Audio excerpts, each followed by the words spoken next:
Hi folks, it's David here. I'm the host of Heart and Hand, the Rangers podcast, just back in from Ibrox following Rangers 2-1 defeat today to Hibs, and we completely blew it. A match that we should have won. It was there for the winning. 20 or 50 minutes to go, one each. Crowds going nuts. Everything was set for us. We gave away a stupid penalty kick, and that's it. Everything dissipates from it. But that's not to say that it was a fantastic performance and the Rangers were robbed or cost by one moment of madness, although we were eventually. But the first half, Hibs were by far the better side, by far, and dominated as midfield. I don't think we had the right setup. We badly missed a defensive-minded midfield play, be it a McCrory or a Jack. Holt and Goss, neither of which are exactly that. Holt, all action, lots of energy, been playing well early. Goss, talented, deep-lying playmaker, though more than a defensive midfielder. And Hibs got control of the midfield, and we struggled to match them. And although we've had one really good double chance, which Josh Windass, he's got to score when he's put through, but it's then I think Jimmy Murphy's ended up with the second shot and the keeper saved it. From there, Hibs have, as I say, had several good chances in that first half and would have been probably counting themselves unlucky if they got in at half time. They don't. Long range shot by John McGinn, who did play well, and although on H&H we've been a little bit critical of him, I think the reason that we don't think he's as good as the hype suggests was shown in the second half, when with no changes made in terms of personnel, that same midfield that he was dominating starts to dominate him. And even in the first 5 minutes of that half, Rangers were by far the better side. You could see it completely changed. We made 3 decent opportunities, and you're thinking, yep, here we go. And Hibs, weren't seen as an attacking force in that second half. It's all Rangers. Eventually, after having a goal ruled out, I'd need to see again, it was offside, Alfredo Morelos. Rangers do get the goal. I think it was an own goal. I'll need to see it back, when a great free kick from Sean Goss comes back off the bar, and I think their keeper, trying to paw it away, has actually knocked it into the goal. And as I say, Ibrox is rocking. Really good atmosphere today, and something I hadn't seen out with an Old Firm game for a long time was the amount of tickets outside that people were trying to get as opposed to have for sale. Usually you come out Ibrox Underground before the game and there's people holding up spares. No, it wasn't that today. It was people holding up fingers looking for spares. So there was such good feeling around the place, and as I say, buzzing. Everyone's thinking, right, we're going to go on and win that. And then Tav has just put 2 hands on Scott Allen inside the box. Sure, Allen's dived, but he's quite right to. It was a daft decision by Tav. He wasn't going anywhere, and I don't know, maybe the blood was coursing through him, the place was going barmy. He's just kind of, I don't know, his brain's exploded for a second. He's made a daft decision. Wes nearly saves it, takes the air right out of the place, and Hibs just sit back in, and although we have a couple of half chances, they get the result. This isn't Arsenal fan TV, so I don't kind of immediately go and go, oh, look at my pain, we must do this, we must sack this guy and take him at the back and shoot him. I don't think that, but Graham Murty, I think today, did make a couple of mistakes. I think that in the first half, I would have been genuinely making a substitution after 20 minutes, and I know that it's convention that managers don't do that, and that you shatter a player's confidence, but I really don't see why. If the manager sees that his system isn't working, you can make that change. The counterpoint to that is the managers could point and say, well, the same system worked in the second half, and maybe it did.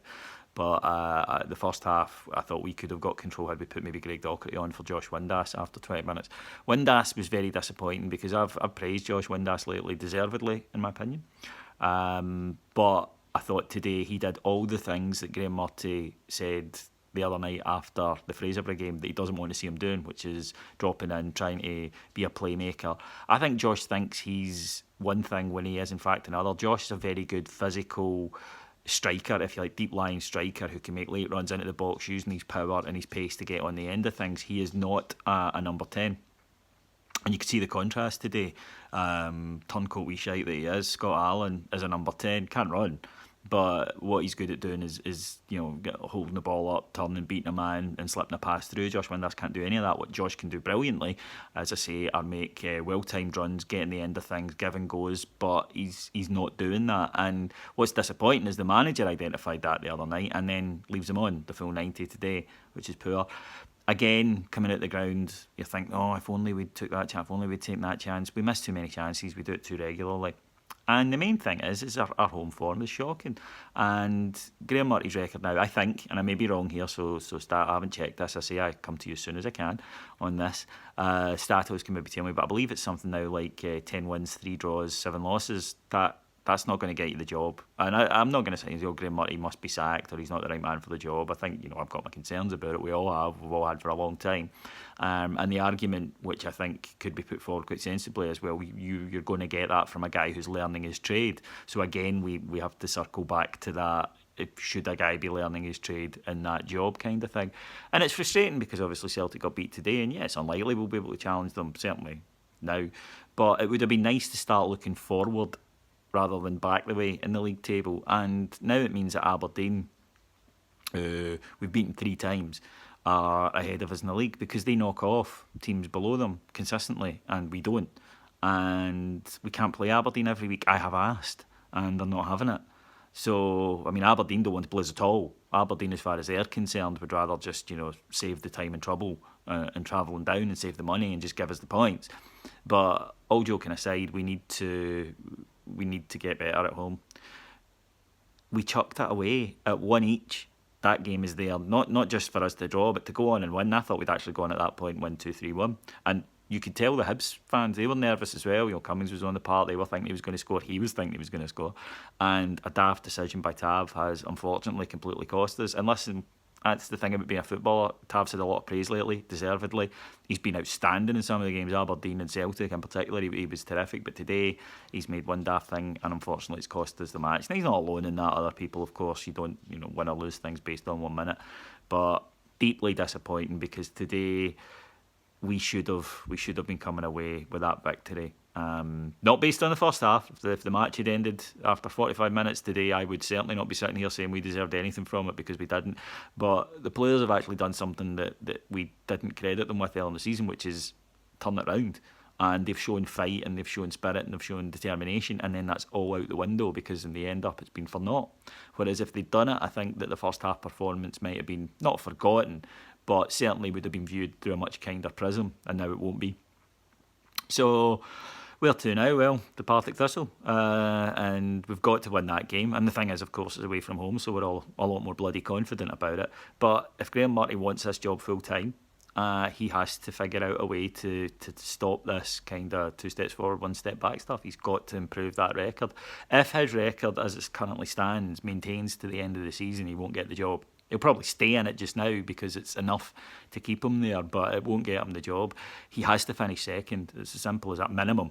And he has to have a good shot at the league, at the Scottish Cup. So the board did back him. They didn't give him those players in the January transfer window to say, see if you can finish second, but third's all right, That isn't going to happen. So, frustrating day. We should really have won that game, and we didn't. And, as I say, Hibs will probably point to the fact, we were so good in the first half, we deserve to win it, and that's fair enough. But, as I say, it's where the game ends, and they've dug it out, and we do that away from home. We dig it out away from home. We work and fight and scrap and get points away from home, and at home we do the opposite. We just take them and chuck them over the side of the boat, and it's getting rather annoying.